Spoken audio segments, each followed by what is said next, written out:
Sometimes it's hard to explain a certain painting. I'm sure there's a lot of psychology in this painting, and you might ask why I would do a painting like this. The reason I did this painting is because I remembered this exact moment. And I think the painting itself is self-explanatory, but I will try to explain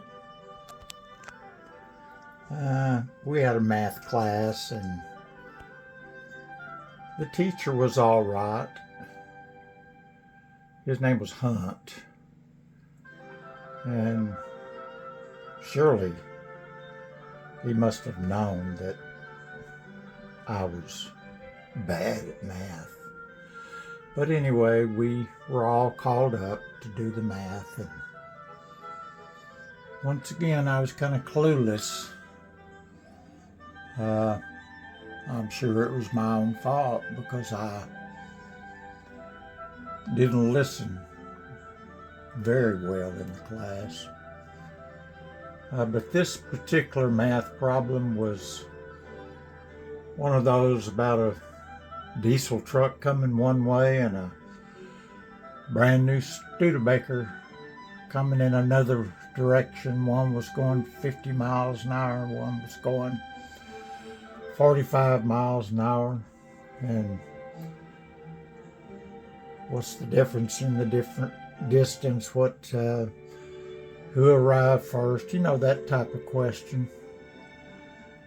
But I had trouble getting out. It's not that I was dumb or bad at math. I saw everything visually, and it was hard to get my mind off that brand new Studebaker. And and then there was this scenic view they were driving down. It's hard to get my mind off that. And then you put a diesel truck in there, and I forget the numbers. I forget the math problem altogether. And I'm just thinking about those things. And later on in life, I got pretty good at doing, addition, subtraction, multiplication. I was good at those things, and I could do them in my head. And really, it's been all I've needed all my life to do basic math. As far as the geometry and trigonometry and so forth, we have pocket computers that can, do that a lot faster than we can nowadays.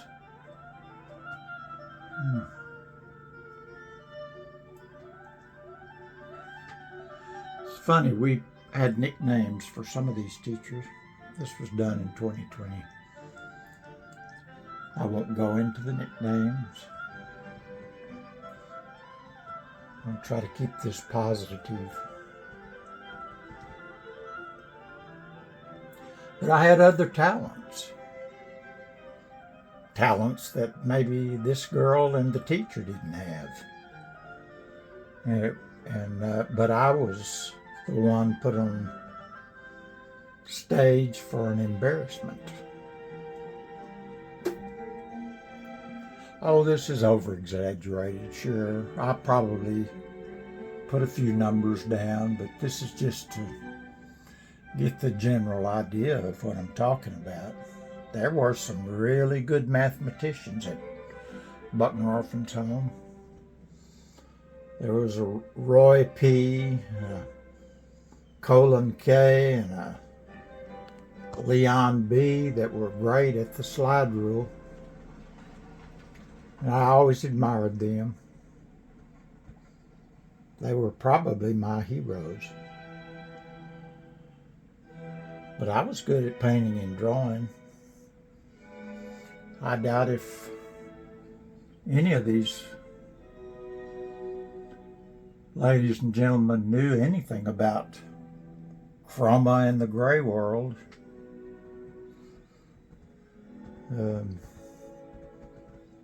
I was a slow reader also, but later in life I started reading everything I could get my hands on. I guess at the time I just wasn't interested in reading. I don't know.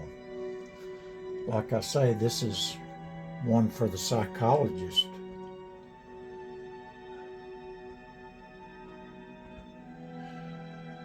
Seemed like a lot of athletes at Buckner were good at math too.